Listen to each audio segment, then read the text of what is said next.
भारत पाकिस्तान तणावाच्या पार्श्वभूमीवर अरबी समुद्रात मासेमारीसाठी बोटी घेऊन जाताना मच्छीमारांनी दक्षता घ्याव्या अशा सूचना देण्यात आल्यात। भारत पाकिस्तान तणावाच्या पार्श्वभूमीवर मुंबईतील मच्छीमार कशा प्रकारे अलर्ट आहेत याची माहिती सूर्योदय मच्छीमार सोसायटीचे चेअरमन जयेश भोईर यांनी लोकशाही मराठीशी बोलताना सांगितलंय। त्यांच्याशी बातचीत केली आहे आमचे प्रतिनिधी उमेश करंजकर यांनी। आता मी मच्छीमार नगरमध्ये आहे आणि हीच ती जागा आहे जिथे 26/11चे जे ते दहशतवादी होते ते याच मार्गाने परत मुंबईत आले होते आणि हा जो सगळा हल्ला आहे तो घडवून आणला होता। आणि या सगळ्या परिस्थितीत इथे देखील सुरक्षा व्यवस्था जी ती वाढवण्यात आलेली आहे। आपल्यासोबत इथे मच्छीमार संघटने असेल त्याची जी सोसायटी आहे या सोसायटीचे चेअरमन आपल्यासोबत आहेत भोईर सर।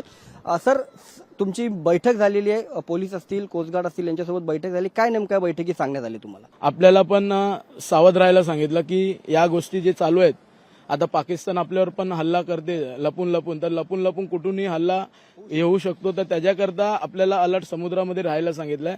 तर काल तसे आम्हाला आदेश आले फिशरीज म्हणजे मत्स्य खात्यामधून आणि त्यांची आणि जॉईंट मीटिंग नेव्ही कोस्टगार्डची झाली। तर आम्हाला सांगितलं गेलं की बोट मालकाचे नाव आणि नंबर, बोटीचे नंबर आणि नाव आणि त्यांचं आधार कार्ड, सगळ्या तांडलांचं नाव नंबर आणि खलाशी यांचे सगळ्यांचे नाव नंबर आणि बोटीमध्ये आधार कार्ड ठेवण्यास सांगितले। आता अशी सूचना आम्हाला काल सांगितलेली आहे की जाताना बॉर्डरला जाऊ नका, तुम्हाला जे काय फिशिंग झोन आहे तो साऊथच्या बाजूला जे काय असेल त्या बाजूला करा आणि लवकरात लवकर म्हणजे फिशिंग करून तुम्ही येत जा, कारण का कुठलीही गोष्ट कधी घडू शकते अशी आपल्याला सूचना दिलेली आहे। कुठली समुद्रामध्ये संशयास्पद बोट दिसली किंवा इतर कुठली वस्तू दिसली तर लगेचच जे नंबर दिलेले त्याच्यावर संपर्क साधून याबाबतची माहिती देण्यात यावी अशा प्रकारची माहिती किंवा अशा प्रकारची सूचना या सगळ्या मच्छीमारांना देण्यात आलेली आहे। कॅमेरामन विनोद सिबोध, उमेश करंजकर, लोकशाही मराठी, मुंबई।